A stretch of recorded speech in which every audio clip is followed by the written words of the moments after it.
Colombia tuvo sus elecciones más apretadas de la historia reciente.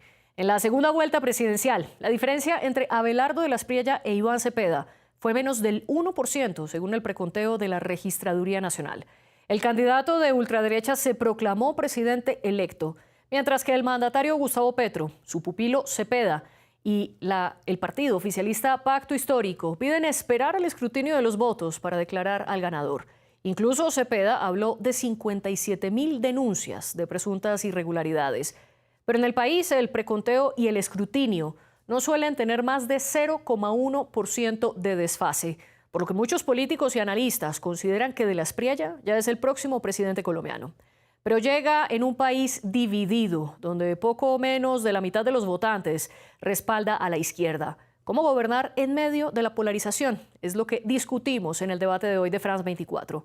Yo soy María Clara Calle y conmigo en el estudio en Bogotá nos acompaña Camilo Cruz Merchán, doctor en Ciencias Políticas y Sociales, magíster en Comunicación y Opinión Pública, docente en el programa de Estudios Políticos y Resolución de Conflictos de la Universidad del Valle.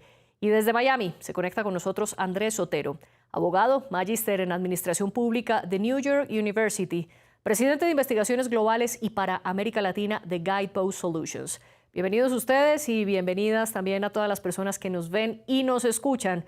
Los invito a que nos sigan en redes sociales. Estamos como @France24_ES. Y también una invitación a que nos escuchen a través de Apple Podcasts, Spotify, Deezer y TuneIn.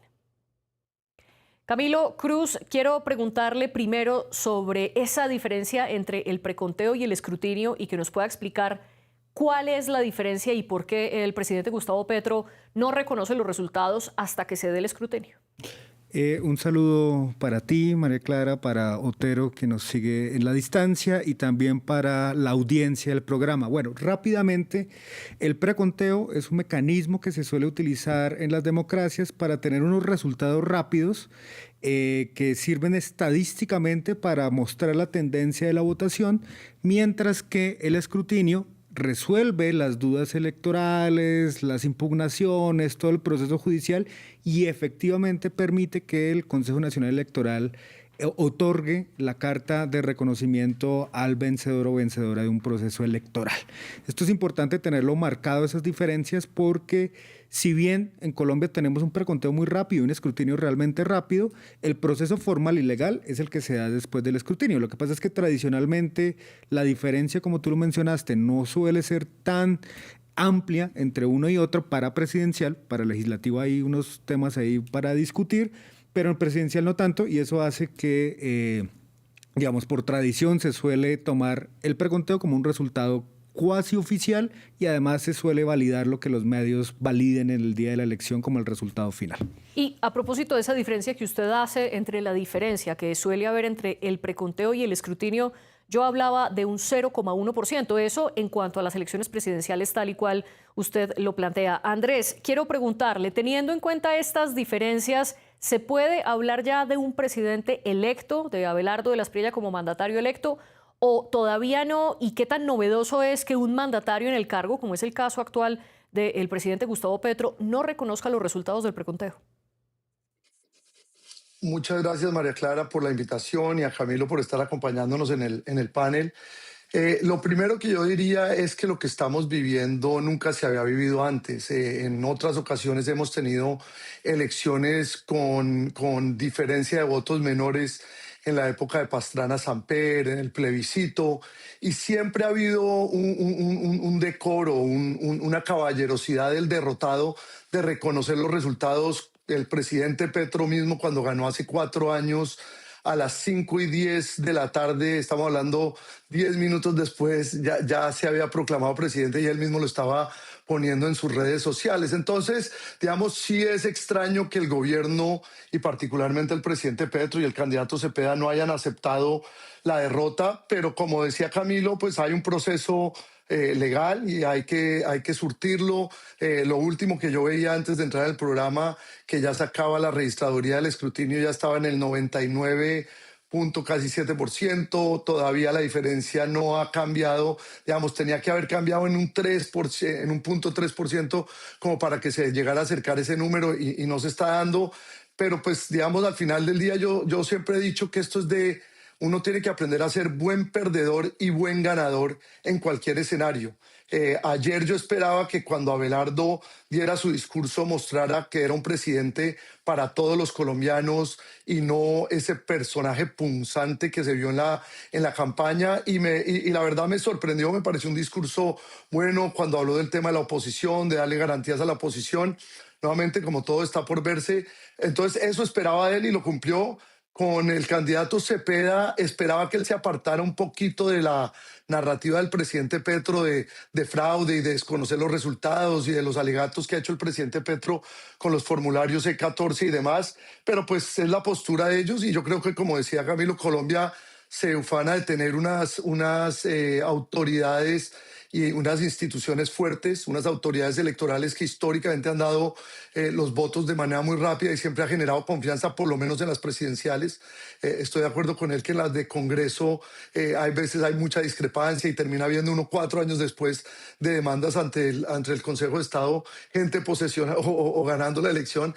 No es lo que uno quiere, pero pues nuevamente esperemos que surta el efecto y que portadamente podamos decir que Abelardo de la Espriella es el presidente electo en propiedad. Y aquí quiero hacer una aclaración. En efecto, usted, Andrés, hablaba que en otras elecciones pasadas en Colombia la diferencia ha sido de menos cantidad de votos, como en el plebiscito, menos de 50.000 la diferencia, o las elecciones presidenciales de 1994, donde esa diferencia estuvo entre 150.000 y 170.000, si mal no recuerdo. Ahora la diferencia entre Abelardo de la Espriella e Iván Cepeda, según el preconteo, es de 250.000 votos. Aunque hay más votos de diferencia que en otros comicios anteriores, es la primera vez que ese margen para unas presidenciales son de menos del 1%. Entonces, cuando al inicio del programa hablé de la diferencia más estrecha en la historia reciente, me refería a esa diferencia porcentual. Camilo, Andrés tilda a De la Espriella como un personaje punzante. Quiero preguntarle a usted, Camilo, ¿cómo un abogado como De la Espriella, que nunca ha tenido un cargo de elección popular, se convierte en el presidente? Bueno, ahí hay distintos factores y creo que hay un factor presente dentro del electorado colombiano que desde el 2018 ha marcado en sus preferencias un rechazo hacia lo que considera los sectores tradicionales, ¿no?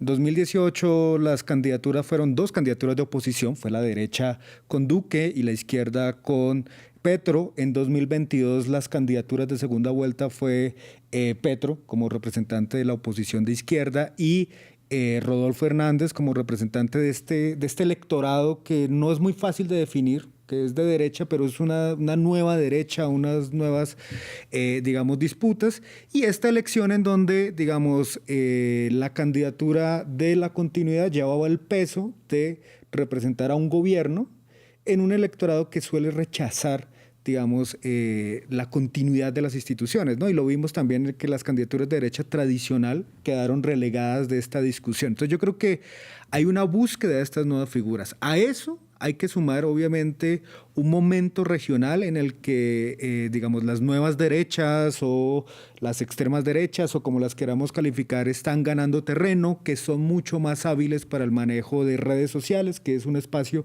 que cada vez se convierte en más esencial en la discusión pública. Entonces yo creo que la candidatura de la Espriella supo combinar un momento histórico con unas preferencias electorales ciudadanas de este país. Y quiero preguntarle lo mismo a usted, Andrés. ¿Cómo De la Espriella se convierte en el presidente electo, al menos ese preconteo de la registraduría? Camilo mencionaba algo y es las redes sociales. A diferencia de la candidatura de Iván Cepeda e incluso del resto de los aspirantes presidenciales, la candidatura de la Espriella tuvo un eslogan, tuvo una canción, tuvo un jingle, se perfiló a sí mismo como el tigre. Algo similar había pasado en Argentina cuando Javier Milei dijo que él era el león.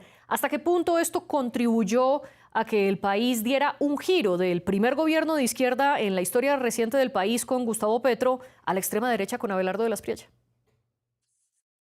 No, es muy buen punto y yo creo que la campaña de Abelardo de la Espriella, gústele a uno Abelardo o no, hizo una campaña formidable. Él no solamente derrotó a Iván Cepeda ayer, había derrotado a Paloma Valencia y al presidente Uribe en la primera vuelta. Es un personaje que, como muy bien dijo Camilo, se representó como opuesto al establecimiento, a la clase política tradicional, aunque a él lo acompañaban algunos políticos tradicionales, pero al final del día fue el mensaje que vendió. Yo creo que su campaña es de aplaudir, estuvo en punto. Yo digo que él logró secuestrarle al presidente Uribe su legado y sus banderas, y las supo interpretar mejor a la realidad actual de Colombia. Yo, digamos, tiendo a discrepar de ese calificativo de extrema derecha.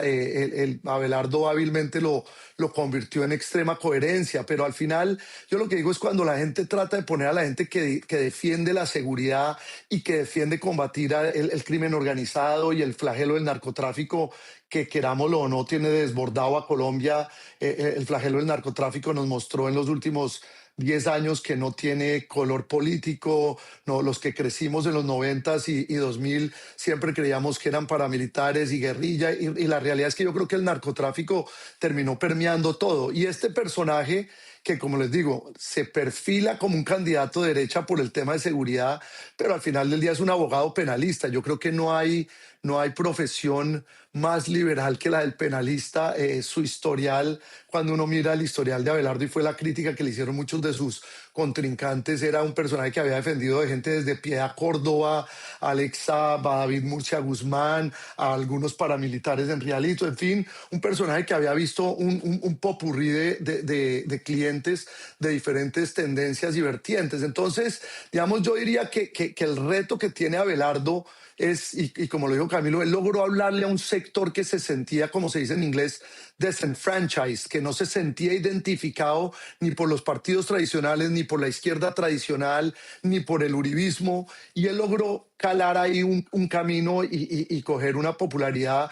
El mismo presidente Petro, en un tuit de hoy, haciendo una crítica a sus políticos de Bogotá, decía que Bogotá puso 300.000 votos, casi que justificando que fue la clase media bogotana que había estado con él hace 4 años, que esta vez le dio la espalda, y un poco como criticando, diciendo: yo los saqué de la pobreza, los llevé a la clase media, y ahora ustedes le dan la espalda a los otros pobres que vienen por debajo. Pero independiente de los análisis que uno quiera hacer hoy, yo creo que lo que es de aplaudir es que fue una campaña muy bien hecha y le ganó a todo el mundo, y ahora está por verse si ese personaje que logró hacer una muy buena campaña presidencial puede terminar haciendo un buen gobierno o no.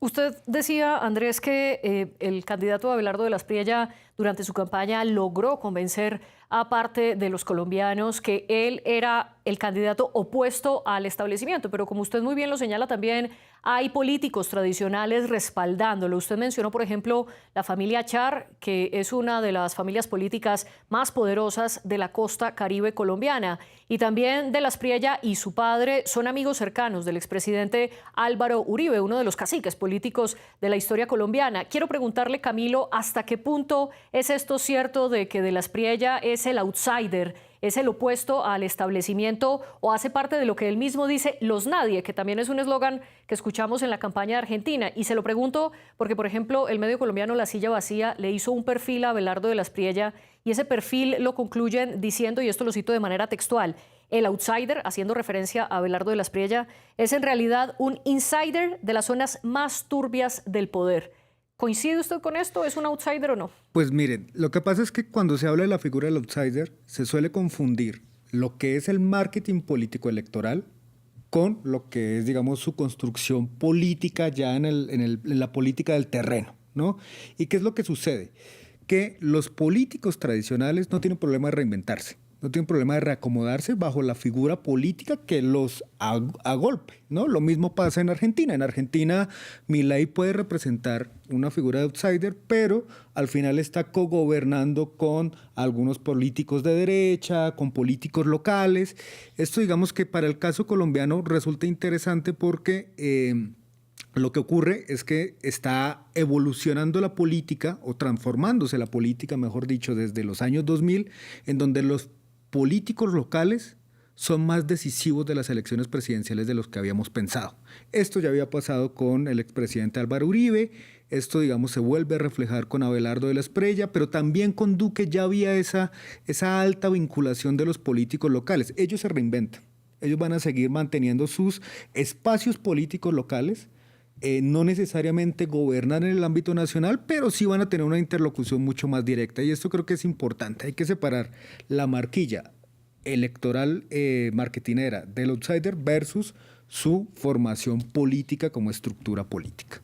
Y quiero preguntarle, a propósito que estamos en esta ola hablando de América Latina, Andrés, si con la llegada de la Aspriella a la Casa de Nariño se puede hablar de que América Latina tendrá otro líder populista. Él ha emulado públicamente a Javier Milei en Argentina, a Nayib Bukele en El Salvador, incluso diciendo que replicará las megacárceles que Bukele creó en El Salvador, y también ha hablado incluso con el presidente Donald Trump, quien respaldó abierta y públicamente durante las elecciones a De la Espriella. ¿Hasta qué punto se puede hablar de otro líder populista?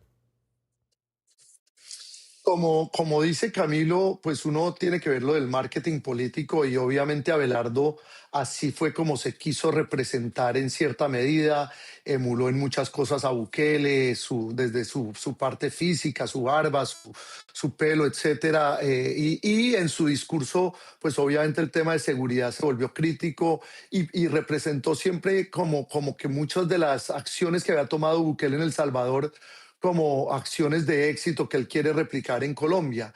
A su vez también copió cosas del candidato Milei en su momento, de la motosierra, de querer reducir el tamaño del Estado, de tratar de llevar a volvernos un Estado mucho más austero y menos gastón. Entonces, en ese sentido yo diría que sí es una derecha populista, digamos, que sí es una derecha que al final del día le termina diciendo a la gente lo que la gente quiere oír.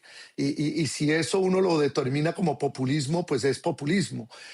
Yo también creo que pues él sí se monta en una ola de presidentes de derecha en América Latina que nuevamente ven hoy en día que estar alineados con el presidente Trump les puede traer réditos no solamente a ellos en lo personal, sino a sus respectivos países. Yo creo que un Abelardo que va a recibir un país en una situación económica difícil, con la olla raspada, como decimos en Colombia, pues le va a tocar rápidamente encontrar unas soluciones más allá de una reforma tributaria y yo creo que él le apuesta a que esa relación con Estados Unidos, esa posibilidad de la apertura de comercio hacia Venezuela, esa alianza con un Milei y con otros presidentes de derecha en la región, pues le traiga a Colombia unos réditos inmediatos que le permita a él rápidamente mostrar unos resultados en materia económica.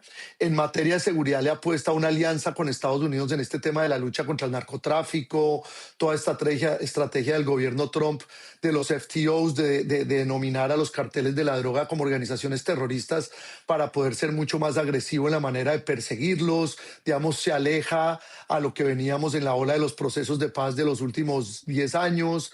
Entonces, en todo en ese sentido, y se aleja de la paz total de la que tanto representó no solamente el gobierno Petro, sino el mismo Iván Cepeda, quien fue su gran gestor. Entonces, yo digo que en ese sentido sí uno lo puede catalogar como que es opuesto a lo que veníamos, y ese opuesto pues se sitúa en un lado de derecha y se sitúa en una alianza regional. Nuevamente, a mí no me gusta calificar, como tampoco me gusta calificar a Iván Cepeda de extrema izquierda, porque lo que digo, al final todos estos personajes tienen unas formaciones, tienen unas llegadas a unos sectores, pero yo no siento que esos sectores sean los que necesariamente los tengan que definir. Entonces yo digo que el gran reto que tenemos con Abelardo de la Espriella, y lo digo yo que me considero un votante de derecha, es que todavía está por verse qué tipo de presidente va a terminar siendo él, porque al final no ha tenido experiencia en sector público. No es un personaje al que uno le tenga una definición clara aún en su ejercicio como abogado penalista. Como les digo, no fue el abogado que representó a las grandes multinacionales o a las grandes empresas o al sector energético o al sector minero. Muy por el contrario, ha estado del lado de víctimas en Cesar, ha estado del lado de víctimas en Córdoba, ha estado en temas ambientales. Entonces, como les digo, que lo difícil es uno cómo va a definir a Abelardo. Uno define al Abelardo de su trayectoria profesional como abogado y que tiene críticas como las que tú mencionabas de la silla vacía, o el Abelardo que se presentó en esta elección como un personaje conservador, de valores familiares, católico cristiano, que logró además jalar ese voto cristiano que lo había tomado muy bien Petro en la elección pasada y lo logró revertir para su lado. Entonces lo que digo, está por verse qué tipo de presidente va a ser Abelardo, a quién va a nombrar de ministros. Se habla mucho de que Duque es muy el poder detrás del trono, José Manuel Restrepo, su vicepresidente, viene del duquismo. Entonces la pregunta es, ¿esto va a ser un reencauche de ese gobierno Duque que no fue muy exitoso? ¿Va a haber gente de ese gobierno tratando de hacer una nueva gestión? No sé, para mí está por verse y comparto lo que dice Camilo. También hay una nueva realidad regional de los poderes regionales que yo creo que son como los que se pueden colgar la medalla a la victoria, aunque tú mencionabas al clan Char, pues él perdió en Barranquilla y perdió en la costa atlántica. Entonces no siento que pues esa alianza del todo le haya dado los réditos que él esperaba, que digamos todo el mundo esperaba que hubiera sido una victoria en la costa y no la logró. Yo creo que la izquierda sigue teniendo una fortaleza allá. Se vio su fortaleza en los Santanderes, en Antioquia, en otras regiones del país. Entonces yo creo que hay que ver si es el Abelardo barranquillero de pueblo que ha dicho que no quiere gobernar con Bogotá, que le pica a Bogotá y que va a ser un gobierno con gente mucho más regional, y veremos si ese gobierno regional pues le termina respondiendo a la gente que se ha sentido olvidada de mucho tiempo atrás. No viene de Petro, viene de la época del proceso de paz y viene de mucho antes. Colombia es un país centralista y desafortunadamente hemos tenido muchas regiones olvidadas por muchas décadas y yo creo que eso es lo que reclama la gente. Y en ese sentido, Andrés, usted parece coincidir con lo que dice Camilo, que una cosa es el marketing político electoral, como usted lo definió, Camilo, y otra cosa es cómo puede gobernar. En ese sentido, Camilo, ¿qué se puede esperar de un eventual gobierno o de un futuro gobierno de Abelardo de la Espriella? Porque incluso en medio de la campaña él matizó varias de las posturas por las que fue muy criticado. Él dijo, a propósito que Andrés menciona el fracking, de la Espriella dijo que en su gobierno iba a hacer fracking a lo que dé. Fueron sus palabras textuales. También habló de destripar a la izquierda y incluso él venía de decir públicamente que era ateo a pintarse como un candidato totalmente católico. ¿Puede haber un nuevo viraje durante un gobierno de la Espriella y hasta qué punto figuras como José Manuel Restrepo, exministro del gobierno de Iván Duque, puede traer esa parte más burocrática y más técnica y no tan populista como la de la Espriella? Bueno, yo lo primero que señalaría es que hay que poner de presente, por ejemplo, la comunicación que tuvo la Espriella hacia los congresistas electos, las y los congresistas, la carta que envió en la cual señalaba que el mandato popular impedía que los congresistas se fueran a oponer a ese mandato popular, que él representaba una fuerza popular. Y esto creo que es una señal que hay que tomar muy en cuenta, porque si bien no sabemos qué Abelardo va a gobernar, si es el que es cristiano nacionalista, si es el barranquillero, si es el de las regiones, si es el abogado, no sabemos cuál vaya a gobernar. Lo que sí es cierto es que en este momento el tipo de estrategia de poner presión en las calles se puede convertir también en una forma de conseguir gobernabilidad, ¿no? Eso hay que tenerlo de presente, que puede ser uno de los recursos que se vayan a utilizar y que esto nos pueda llevar a otro escenario de polarización, teniendo en cuenta que en Colombia la polarización es una polarización que deviene en violencia política. Nos guste o no nos guste, esa es una realidad de nuestro país y este país necesita apaciguarse políticamente y estos discursos pueden llegar a ser, digamos, contradictorios. No sabemos qué gobernabilidad vaya a tener, sabemos que los tradicionales se acomodan, pero lo importante es saber qué estrategias va a utilizar para construir esa gobernabilidad. A mí me preocupa ese Abelardo 1 de la Carta a los Congresistas versus el Abelardo 2 del discurso que dio el día de ayer, que si bien matizó, de todas maneras puso unos límites de qué permitía a la oposición, puso unos límites sobre qué tolerancia iba a tener a las movilizaciones, y esto puede llevar a unas disputas que, digamos, en un país 50-50, no se van a apaciguar solamente con, digamos, institucionalidad ni con discursos de tecnicismos, porque la realidad es que hay unos sectores sociales que han sido empoderados y que reclaman participación política más allá de la representación político-electoral. Y esto es importante. A propósito de esa gobernabilidad que usted menciona, Camilo, quiero preguntarle qué tanta gobernabilidad puede tener de la Espriella, sabiendo que el partido que lo respaldó, Salvación Nacional, tiene únicamente 3 de 108 senadores. En el Senado, pacto histórico, el partido de Gustavo Petro e Iván Cepeda, o la coalición de Gustavo Petro e Iván Cepeda, es la mayoritaria. Y por otra parte, Gustavo Petro ha mostrado un poder en las movilizaciones sociales y poder tenerse convocar a la calle a los manifestantes. Y en su discurso después de las elecciones, Cepeda dijo que ellos no iban a permitir regresiones en las reformas sociales que se lograron en el gobierno de Petro. Por ejemplo, por mencionar aquí algunas, la reforma laboral o el aumento del salario mínimo. Teniendo esto sobre la mesa, ¿qué tanta gobernabilidad puede tener realmente de la Espriella?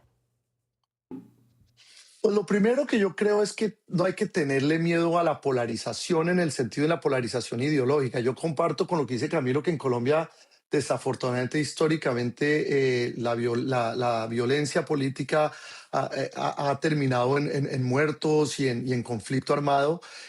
También seamos claros, la violencia que hemos visto en los últimos años ha provenido de la izquierda, las famosas marchas sociales en el gobierno Duque promovidas por la izquierda, digamos, eso al final del día alborotó y es con lo que ha amenazado parte del gobierno saliente de que van a llevar a la gente a la calle si perdían. Lo dijo Carrillo esta semana, lo dijo el mismo Gustavo Bolívar, como digamos amenazando que si no ganaba su candidato se iba a incendiar la calle. Yo creo que lo que quedó demostrado ayer es que la calle no es de izquierda y no es de derecha. Digamos, esto no es que alguien presiona un botón y la gente sale a la calle a protestar. Sí comparto con Camilo que hay mucha gente que espera cosas, que siente que los gobiernos no le están respondiendo y esas frustraciones muchas veces pueden haber movilizaciones sociales. A mí lo que me queda claro del discurso ayer de Abelardo no es que sienta que vaya a restringir la protesta social, sino lo que pensamos todos los colombianos. Uno puede protestar, uno puede discrepar. Yo opino diferente en cosas que otra gente, pero todo dentro de la legalidad. Lo que no podemos es salirnos de la legalidad y del respeto a la Constitución y las leyes. Y yo comparto, Camilo, si yo veo un Abelardo el día de mañana que afrenta a las instituciones como el Congreso porque no está logrando lo que quiere, como lo hizo Petro, o que critica las Cortes y hace un sitiado a la Corte Constitucional en una decisión compleja como lo hizo Petro, será el primer crítico del gobierno de Abelardo, porque así como uno critica a los de un lado, tiene que criticar a los de otro, y yo espero que Abelardo sea un presidente de mano fuerte, que nuevamente que el narcotráfico y el crimen organizado vuelva a su cloaca, que volvamos a ver a personajes en extradición y no como gestores de paz andando en camionetas protegidos por el gobierno.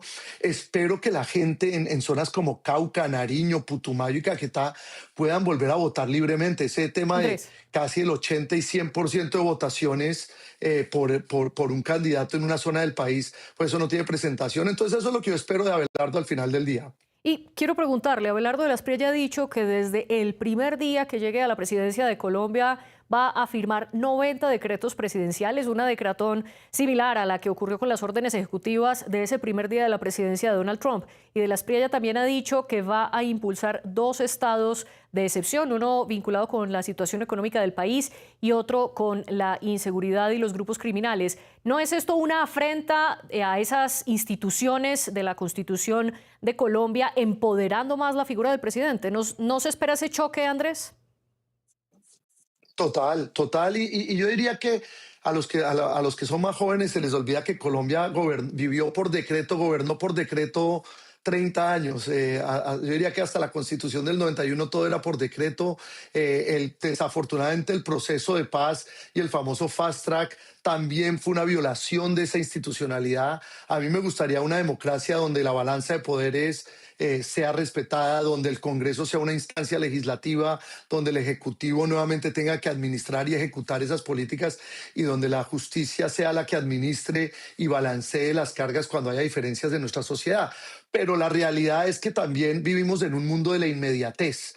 Desafortunadamente, gustémonos o no, los algoritmos, las redes sociales, el elector hoy necesita una satisfacción inmediata y ese elector necesita que si eligió a Abelardo de la Espriella por un tema de seguridad o por un tema económico de prosperidad, pues va a tener que ver resultados y esos resultados desafortunadamente, si uno se espera ir al proceso legislativo, pues se va a demorar. Entonces yo creo que los gobiernos se han dado cuenta de que hay ciertas cosas que desde el Ejecutivo ellos pueden accionar inmediatamente, y yo creo que cuando él habla de esa decretón que usted menciona, o los executive orders de Trump, es en qué campo realmente Abelardo puede operar.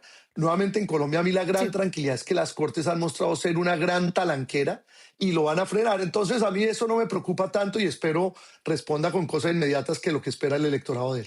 Y le quiero preguntar, Camilo, por dos puntos que habla Andrés. Él dice que la violencia en los últimos años ha venido por parte de la izquierda. Primero, ¿usted qué opina de esta afirmación? Y segundo, ¿cómo puede responder de la Espriella a lo que Andrés denomina esa satisfacción inmediata de los votantes?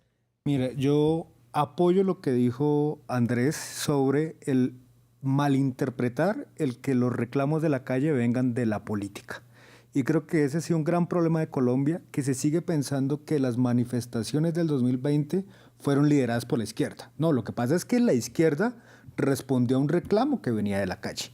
Y digamos, ese es uno de los grandes temas que tiene que entender este país, que los reclamos del 2020, si bien fueron reclamos que pueden haber sido violentos, en sus formas, representaba una posición política que estaba recorriendo América Latina. Unos reclamos de unos sectores sociales que encontraban en estas vías su forma de conectarse, y conectaron con un partido, con una organización de izquierda que tomaba esas banderas. Entonces yo invitaría a Andrés a aprovechar esas palabras, como lo señalaste, frente a que la calle no responde a los políticos, para interpretar también el pasado de la misma manera. Y también esto con lo que señalaba Andrés frente a las votaciones. Ya Fundación Ideas para la Paz, expertos sobre el conflicto han señalado que este mito que hay del voto fusil no es cierto, no pasó, no ocurre. Hay una variación porcentual muy grande en las votaciones, porque si no tendríamos el mismo patrón de comportamiento en Catatumbo, en Arauca, ¿cierto? Hay que entender que las personas de la ruralidad tienen opiniones que pueden, digamos, contrastar contra esto. Seguramente la amenaza de un aumento de la conflictividad interna, pues en el Cauca se percibe diferente a como se percibe en Bogotá.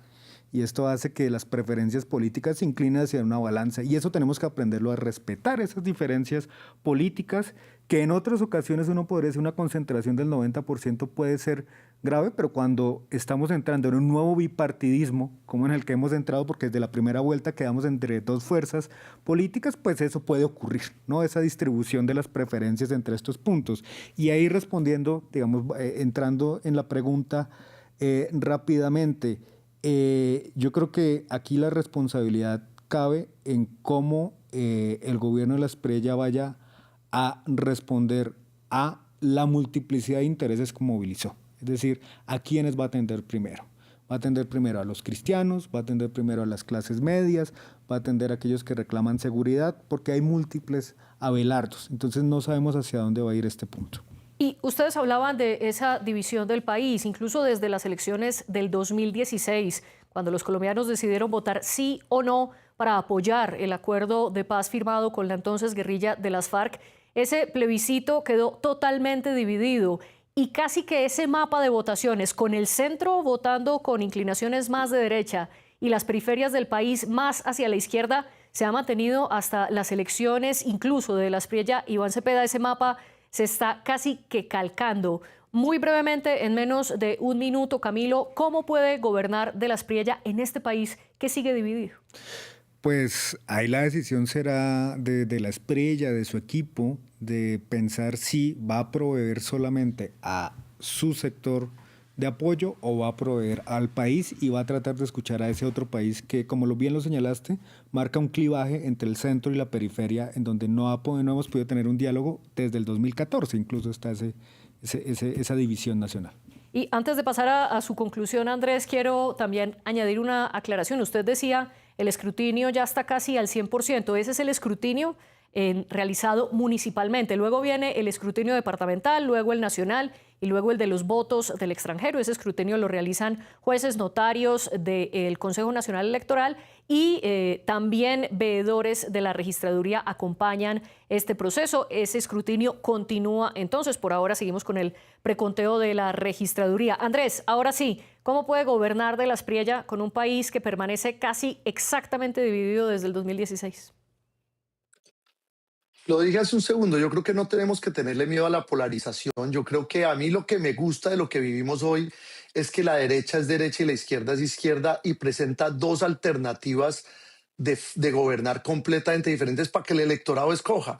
Yo digo que nosotros los que crecimos en los 80 y 90, todos los candidatos eran iguales. Hoy en día vemos diferencias y diferencias que, como lo decía Thierry Weiss en una de sus columnas, decía, mire, la alternancia es sana para la democracia, es sana porque el partido que gobierna no termina imponiendo ni en la Corte Constitucional, ni en los organismos de control, etcétera. Entonces yo creo que la alternancia va a ser buena.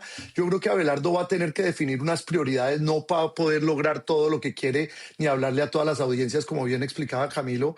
Y yo creo que el reto de él va a ser cuáles van a ser esas prioridades y si esas prioridades son suficientes para que el proyecto político que él representa en 4 años vuelva a tener otra opción de poder o no. Y nuevamente, y espero que él, que tanto ha dicho que cumple la ley y la Constitución, la cumpla también. Andrés Otero y Camilo Cruz, les agradezco por participar en el debate de France 24. La jefe de edición de este programa fue Laura Garzón y la productora de invitados Melissa San Miguel. A ustedes los invito a que vean más en france24.com y nuestras redes sociales.